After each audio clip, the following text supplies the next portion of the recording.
comments of board members. Mrs. Fair, would you like to begin? Sure. I'd like to take the opportunity to welcome everybody on this cold, wintry night. So I'm very pleased to see everybody here, and thank you for coming. Mrs. Jackson? Thank you. Buckle down the hatches. Here we go again. And I would just like to say a special thank you to Mr. Allen and to all of his staff for the great job they have done over the weekend in preparation for school today. So kudos and great job to Mr. Allen and his group. I'd like to say welcome to everyone as well, and especially to the students that are here. I'd like to tell them especially not to be nervous because we're already impressed. Thank you. Mr. Thompson? Well, I economize on words. Mrs. Getzman already shared what I had to say. I drove by the Elmwood School, or central office, I should say, the other day, and I thought of Mr. Short and his administrators who are out early in the mornings to make sure that our kids are, we make good decisions for our kids and make sure that they get to where they need to be safely. And so hats off to Steve and to your folks for a job well done. Thank you. And I'd like to also extend my welcome to each of you. And we have some honors that I wanted to mention this evening. The high school received the Excellence Award for the Vedette, which is a literary magazine, and that was awarded by the National Council of Teachers of English, so that was pretty impressive. And the CBI teams went to the Knowledge Bowl competition and placed first and second, both teams, so that's exciting.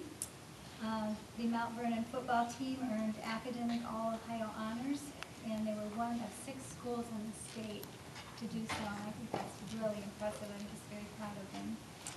And then last but not least, I wanted to commend the high school for successfully addressing their accreditation with the Quality Assurance Review, and they have received full compliance and are fully accredited, so we're very proud of them for that as well. So,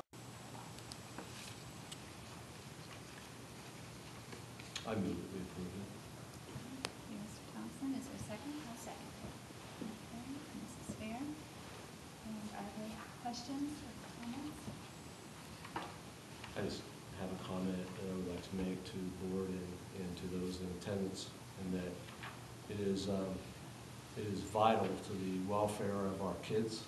And when I'm challenged as a board member to look at things about what is best, in the best interest of the kids, of the children of our school district, this board has a responsibility to make sure we are fiscally responsible, and that doesn't change. This is a renewal. This money is needed. And for us to be successful, we need to make sure that the community knows that we are good stewards of our money. In my short period of time on this board, I've had the opportunity to meet with the treasurer and Mr. Short, and I know that actions have been taken to be as conservative as they can be in many areas. And I just know that from an operational standpoint, which this is what this money is for, it is much needed. Thank you for emphasizing it was a renewal. We do want everyone to be aware of that. Other comments or questions? Okay, would you please call me. Mr. Thompson? Yes. Ms. Fair? Yes. Ms. Getzman? Yes. Ms. Barone? Yes. Dr. Bennett? Yes, motion carried. Thank you. And I will get better at doing this as we go along. There's an overwhelming amount of information I've found, and it's interesting to weed through and see what pertains more to us than other items. But just to piggyback on what Dr. Bennett was talking about with the race to the top, I do have some facts and figures from the State Superintendent of Public Instruction, Deborah Delisle, that 266 traditional public school districts have indicated they would like to participate in Ohio's Race to the Top efforts, the RTTT efforts. These districts, along with more than 200 community schools, each submitted a complete memorandum of understanding, an MOU, just adding a little more to the alphabet soup, to the Ohio Department of Education expressing their intent to be part of the education reform initiatives outlined in the Ohio's RTTT application. And schools, as we did, had to submit by January 8th, am I correct?